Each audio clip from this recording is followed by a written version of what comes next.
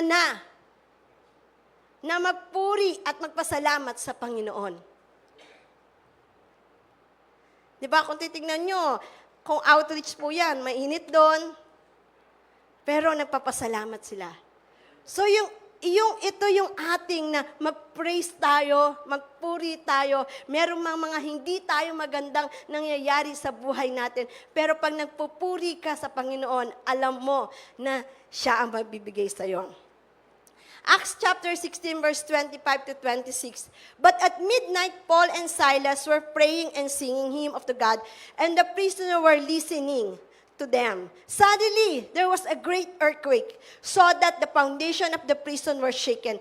And immediately, all the doors were open and everyone's chains were loose. Kilala naman po natin si Paul and Silas, di ba? Ito yung nakakadena sila, nakakulong sila. Kung titignan mo yung may tubig na mabaho na may kanal, na may daga. Tignan mo, kung imagine mo, nakakulong sila, nakakadena sila, at yung, kung titignan mo, kanal na buhay na daga, nandun na kumikilos, siguro tinitignan sila. Pero alam mo, hindi sila nagreklamo. Hindi sila nagmurmur. Anong ginawa nila? Siguro, for me, ang ginawa nila, nagpupuri sila, nagpapasalamat sila. Siguro sabi ng mga iba ng bilanggo doon, ano ba itong dalawang to, si Paul and Silas? Baliw na yata. Nakakulong na sila, nakadena sila, mabaho yung lugar nila, pero pumupuri, kumakanta pa sila ng praise. Siguro ang kanta nila to, example lang hindi ako, ano ba tawag dun? Hindi ako malulunod. Kasama ko ang Diyos. Yun, siguro yung mga kanta nila. Hindi ako matatakot. Kasama natin ang Diyos. Yun yung mga kanta nila. Na kumakanta sila na may problema sila. Na kumakanta sila kahit alam nila na hindi maganda yung situation nila. Minsan tayo nangyayari. Ang nangyayari sa atin, hindi tayo makakanta dahil nakapokus tayo sa problema natin. Nagiging focus tayo sa problema natin. Ano kaya ang mangyayari? Mataas na naman ang gasolina sa Martes. Di ba? Ano na yan? Nagkakaroon tayo ng fear. Bakit hindi mo sabihin na, my God will supply all my needs. God is my source. God is more than enough. God is bigger than my problem. Kaysa mag-focus ka sa problema mo, mag-focus ka kung ano ang sinasabi ng salita ng Panginoon. Minsan alam mo, sa totoo lang, tignan mo yung mga past victories mo. Kaysa mag-focus ka sa problema mo. Kailan ka pinabayaan ng Panginoon? Kailan ka iniwan ng Panginoon? Sa oras ng problema mo. Di ba ang Panginoon, hindi ka niya iniwan. Andyan siya sa'yo. Gusto lang ng Panginoon, focus your eyes in His promise. He is the same yesterday, today, and forever. His plans for you, hindi magbabago. Yung ginawa niya dati sa'yo, He will do it again, again, and again, and again. But they were praising God. Siguro sabi na pagod na ako, sabi niya, kung paano solusyon ang problema ko. Magpupuri na lang ako sa Diyos, kakanta na lang ako, magpapatugtog na lang ako. Naririnig sila ng ibang priyo at mga gwardya. Suddenly, the earthquake. Baba, ang nangyari doon? Ang nangyari? Bumukas yung pintuan ng kulungan.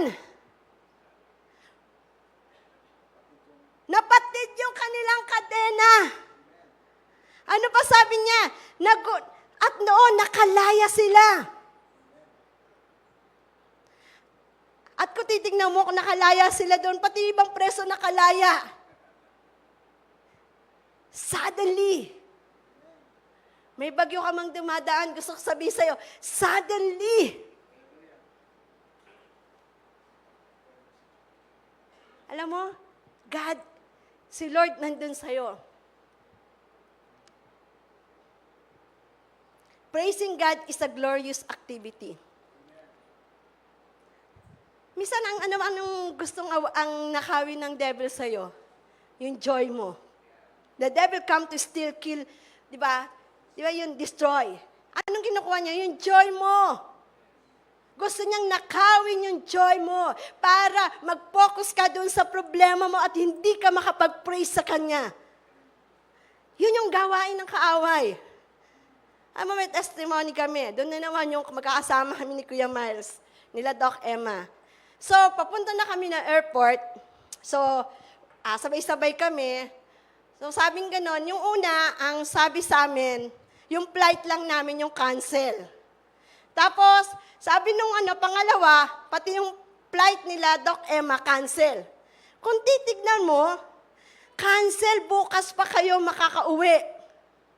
So, sabi namin, naku, cancel. Siyempre yung una, tao ka lang, nag-react ka. Sabi namin, ano ba yan? Na ito pa, kaya nga kami, ito sabi ko, kaya nga kami nagbayad ng ng flight namin para hindi na kami maghihintay dun sa PAL. Kasi nga, chance passenger ka. Ay ko, hay, nako, sabi ko gano'n. So parang punta na po kayo. Sabi niya gano'n, dadaling kayo sa hotel. Ito. So nakasakay na kami dun sa van, mga foreigner, kami lang 4 na Pilipino.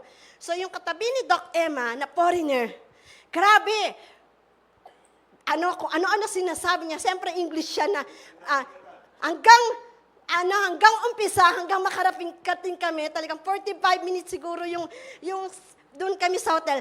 Grabe mga, may mura pa ng mura. Yung sabi niya, edi sabi namin, ano ba yan? May kasabay kaming Spain, taga Madrid, merong France, merong Pilipino, merong Norway. So sabi na, itong taga Spain, taga Madrid, masaya sila. So naalala namin yung tinuro ni Kuya Rolly at ni Ate Pitit, tranquila. Alam mo ba, tuwan-tuwa sila tranquila. Sabi niya ganun, calm. So tuwan-tuwa sila, tawa sila ng tawa. So, hindi pa rin naman tumitigil yung yung kasabay namin na yun. Pero ito pinaalala sa akin ni Lord magbabago ba yung pagpupuri mo sa akin dahil hindi kayo nakasakay?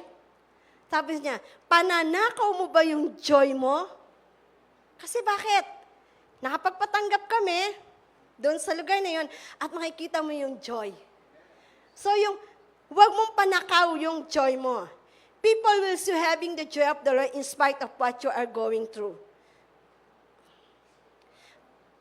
Kaya nga pag Sunday, the music team, all of us, we are ready. We start singing praise and worship to God. Hindi lang tayo nakatayo at umaawig. As we pray God, we are getting ready to receive our miracle. Sino dito ang gusto ma-receive ang kanyang miracle? Healing, restoration, breakthroughs. Kailangan mo, ikaw mismo, mag-praise ka. All of us create an atmosphere for God to move. Hindi tayo dapat nakatayo naman, na parang tuod, yung iba makikita mo pag napapray. Masaya na yung kanta, ganun pa rin. Kapag ikaw ay siyempre, kung may problema kang pinagdadaanan, huwag mo munang isipin yung problema mo. Ikaw mismo ay magsaya, yung problema mo ay sinagot na ng Panginoon. Magsasayin ka na, Lord, thank you. At sinagot mo na ang aking panalangin. Amen? Thank you, Lord. So, okay pa ba kayo? Sabi mo nga, buffet. Buffet tayo rito. Hindi tayo plated. No, gusto natin na busog-busog kayo. Yung nagbe-burp kayo. Ganon, kasi sa busog, di ba? The Word of God. Praise God. Number 5, Point number 5, praise gives God a throne to sit on. Yan, paabot nga nung aking upuan. Yan. No, gusto ko to kasi madaling kargahin. Ayan, ano? So, Psalms 22, verse 3. But you are holy, O you who are enthroned in the holy place where the praises of Israel are offered. Meaning, God's throne on earth is the praises of His people. Ang trono ng Diyos sa lupa ay ang pagpupuri ng mga tao. Pinauupo mo siya sa trono niya sa tuwing ikaw ay nagpupuri sa Diyos. Amen. This is God's throne on earth. The praises of His people. And so praises or praising God, giving thanks to God, having a gratitude to God, in the midst of trouble, in the midst of what you're going through, allows God to sit on the throne. Pag ikaw ay marunong magpuri, pinoprovide mo siya. Ini-invite mo siya in the midst of your trouble. Hindi mo sinosolo yung problema. The moment you start praising God in the midst of problem, you are inviting God in the midst of your problem. A chair like this is a throne. You are saying, God, sit on the throne. That in the midst of my problem, may sakit at karamdaman ako, but God, nothing is impossible to you. By the stripes of Jesus, I am healed. Amen. God, nothing is too difficult for you. God, I don't want to look unto the resources I have. I may have financial difficulty, but God, hindi pera, hindi trabaho ang aking source. Those are my resources. God, you are my source. The moment you praise God, you focus on the source and not on the resources. Amen. The moment you focus on God, you focus on the provider, not just on the provision. The moment you focus on God, you focus on the healer, not just on the healing. Ang focus mo, you're praising Him, you're giving Him thanks. Binibigyan mo siya ng upuan o trono na maghari sa buhay mo. And once you do that, God has a seat or a throne that He can sit on and manifest Himself towards you. It's just like tapping on the power of God. The title of our message is The Miracle Within Praise. The miracle within praise is that when you praise God, miracle comes. You open the windows of heaven and the doors of heaven for God to bless you because you are enthroning Him in the midst of your problem. Now, there are people, like pag may pinagdadaanan, become so selfish. Ganun ang tao, di ba? Pag may problema, walang iniisip kundi sarili, di ba? How can I give? How can I praise God? Kulang pa nga yung pera ko eh. You know, Lord, i-bless mo ako, then I will give and I will tithe. So parang mong sinabi, Lord, before I praise you and I give you a throne for you to sit on, i-bless mo muna ako. Until you blessed me, akin tong upuan, ba't kita pa uupuin? Tumayo ka dyan. Ba't kita bibigyan ng upuan? Hindi pa ba ako binibless eh? But it's the other way around. I mean, people got it the wrong way. What God is telling us is to first praise Him.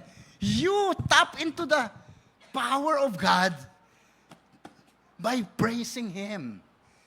Lord, I will praise you no matter. I will bless the Lord at all times. His praise shall continuously be in my mouth. Doesn't matter, Lord, kung ano pinagdadaanan ko. I praise you, Lord. Hindi ko ipagdadamot ito, Panginoon. Magsiserve na lang ako pag retired na ako. Alam mo yun? Pag nabigay mo yung mga projects na kailangan ko. Hindi. Pag okay na ako, Lord. Pag may mga solusyon na yung problema ko, then I can come to church. Pag hindi na ako busy, Lord, then I can come to church. But no. When you come to church, you praise the Lord. When you come to church, you offer Him a seat. You offer Him a seat in your life, in the midst of your trouble, and you allow Him to perform miracle in your life. Amen. Palakpakan po natin ang Panginoon. That's how we enthrone God in our lives. Now, there are people would offer you, nasubukan mo na ba yung parang pinaupo ka tapos inalis yung upuan? Di ba sa mga estudyante, nasa eskwela ko yata naranasan yun eh. Di ba sa eskwela? Alam mo po, biglang wala pala upo, di ba? Tapos napasubsub ka tawanan mga klase mo, di ba? Oo, di ba? Have you, it wasn't nice, di ba? Hindi maganda yun, di ba? But sometimes people do that to God. Sige Lord, I'll praise you, upuhan kita. Bigla nagbago yung isip mo, hindi na lang. Kasi, ang dami ko ng prayer sa'yo, hindi mo pa, complaints, just like what Pastor Grace was mentioning. Now, it's just like offering God a chair that has 3 legs. Pwede kayang tumayo yung upuan kung 3 lang yung legs? Hindi, no? So, complaining is like offering God a chair that has 3 legs. But praising is offering God a chair that has 4 legs. That He can sit on.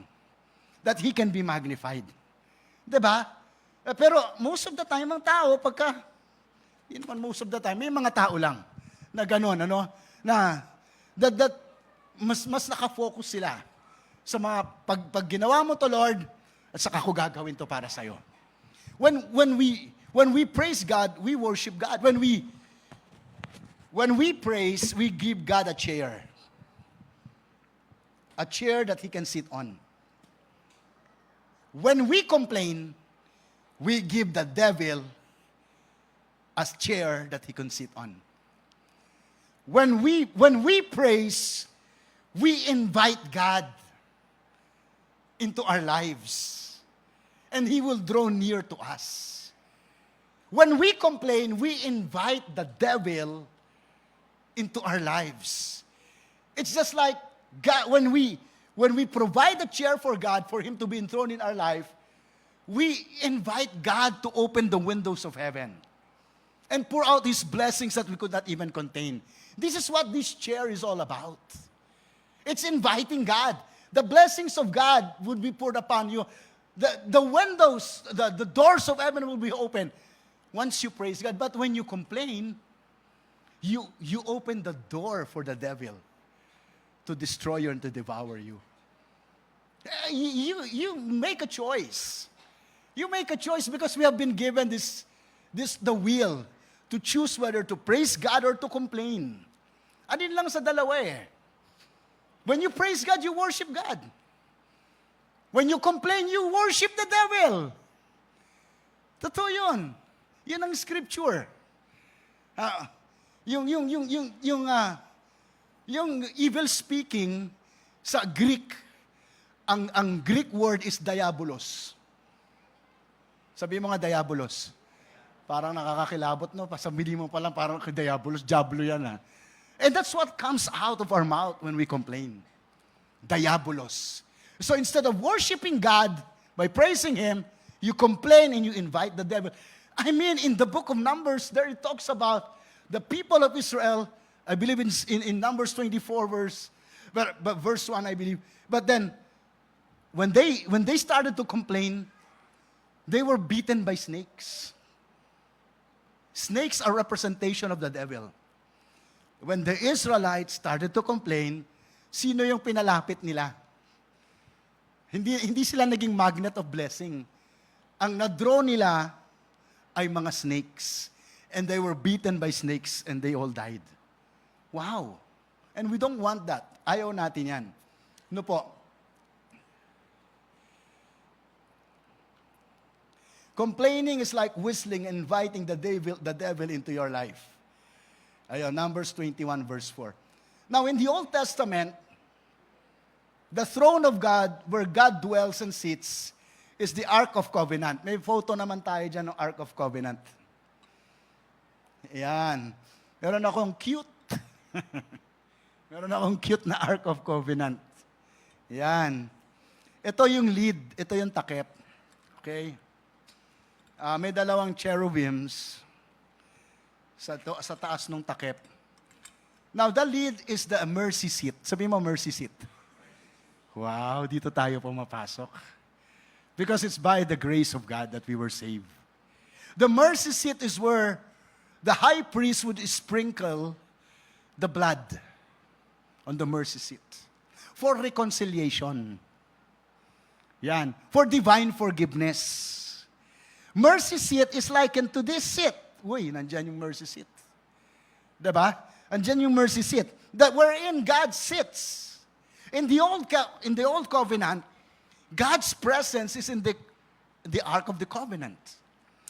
Inside the Ark of the Covenant is the tablet of the Ten Commandments. Andito yun. Imagine mo, pin-reserve nila. Inside the Ark of the Covenant is a cup of manna from heaven. Wow, nakapagtabi pa sila ng manna from heaven. Imagine mo how holy, the presence of God is in this Ark of Covenant kasi hindi na punish yung manna from heaven. In the Ark of the Covenant, inside it is a rod of Aaron, Aaron's rod, na nag-blossom. Tungkod lang yun pero nag-blossom siya, nagkaroon ng sanga, nagkaroon ng daon, nagkaroon ng bulaklak. 3 yung laman nito. Tablet of Ten Commandments, the rod of Aaron, and the manna, cup of manna from heaven. And so, we can see, the ark significant was considered, Exodus 25:22. There I will meet with you, and from above the mercy seat, from between 2 cherubims, and that there are on the ark of the testimony. So this is the place where God will meet us. Ito yon. Ito yung tinatawag na mercy seat. It serves as a spot of the high priest, like I mentioned earlier, sprinkled sacrificial blood to atone for sins on the Day of Atonement. It represents God's presence, a place of reconciliation. God commanded that no one should touch the Ark of Covenant. And that can be found in Numbers 4:15. That only the Levites, or those who have consecrated themselves, Levites, should carry the ark, using the poles on their shoulders. Meron tayo diyang photo nung nagbubuhat ng Ark of the Covenant. Yan. So ito yung mga Levites. So in other words, ang purpose ng Diyos, sabi ko sa inyo kanina ito, di ba? Ito yung mercy seat. That we can come boldly into the throne of grace. Yung mercy seat is like the Ark of the Covenant. Nandito siya sa pano mo, sa shoulder mo. It's just like when you raise up your hands to God, you're enthroning Him. You're praising Him. So it is on the shoulders, should be on the shoulders, sabi mo shoulders, of the redeemed. Praising God is upon the shoulders of the redeemed. The responsibility, our job as the redeemed of the Lord is to praise God. Ito yung trabaho ng mga tinubos. Itaas ang Diyos sa buhay natin. That is why, hindi basta-basta kung sino-sino yung dapat magkarga ng Ark of the Covenant. Only the Levites who have consecrated themselves. And again, the Ark of the Covenant represents the seat of God, the presence of God, the dwelling place of God. And the blood that was sprinkled, it was the blood, it's a type and shadow of Jesus Christ's blood that has redeemed us from our sins. That the mercy seat tells us that we have been saved by grace through faith in Christ Jesus, not of our own good works. It is by the grace of God. Now, there's another photo that I want to show you, that instead of people or the Levites or the redeemed or the consecrated ones carried it, they used oxen and a chariot to carry the Ark of the Covenant. So gumamit sila ng iba. And that is, kumbaga sa Diyos, illegal yan. Illegal yan. That's not the legal way. That's not the right way. The right way is for us. You and I. That's our job. That's our function. To praise God. And not the animals. No, not any other way. Kasi ang daming pamamaraan ng tao para magpuri sa Diyos, di ba? May mga ibang tao gumagawa ng ritual, nagagawa ng insenso, nagpapausok. Hindi ko alam kung ano-ano, di ba? Ang daming mga ritual para sambahin ng Diyos. Pero hindi daw yun eh. Hindi ka gagamit ng ibang paraan. Ang paraan lang ng mga tinubos ang kailangan. Silang dapat kumarga. That is why in another photo, medyo nawala sa napahawak yung isang nag-aalalay dun sa Ark of Covenant. Tingnan natin isang photo. Ayan kasi medyo tumagilid kasi inihila ng ox eh. So nawala sa balanse. Yung isang nag-aalalay, napahawak siya ngayon doon sa Ark of Covenant, nahawakan niya to. Hindi siya, alam mo ba yan, hindi siya qualified eh. Hindi siya, alam mo yan, hindi siya redeemed. He was not redeemed by the blood of Jesus. Hindi dapat basta hawakan yung Ark of Covenant eh. Dapat ipinapasan lang yun dito sa dito sa shoulders. So nung hinawakan niya yan, that is found in 2 Samuel chapter 6, verse 6 to 7. And when they came to Nashon's threshing floor, Uzzah put out his hand, yun si Uzzah yung humawak, of the Ark of Covenant and took hold of it, for the oxen stumbled. And then the anger of the Lord was aroused against Uzzah, and God struck him there for his error. And he died there by the ark of God. So yun, natigok siya. No, kasi hindi yun ang tamang pamamaraan. No po. And so what is this telling us? This tells us that the responsibility and our job as the redeemed of God, the mercy seat that talks about us, that talks about the grace of God, that talks about the favor of God, praises should come forth from our mouth. Tayo po ang frontliners. Tayo dapat ang nakikitaan ng pagpupuri sa Diyos. Hindi lang ito, worship or praise is not just singing songs, but how we live our life. It's how we live our life. No po, we provide God a seat and enthrone Him in our lives. Amen? Palakpakan po natin ang Panginoon.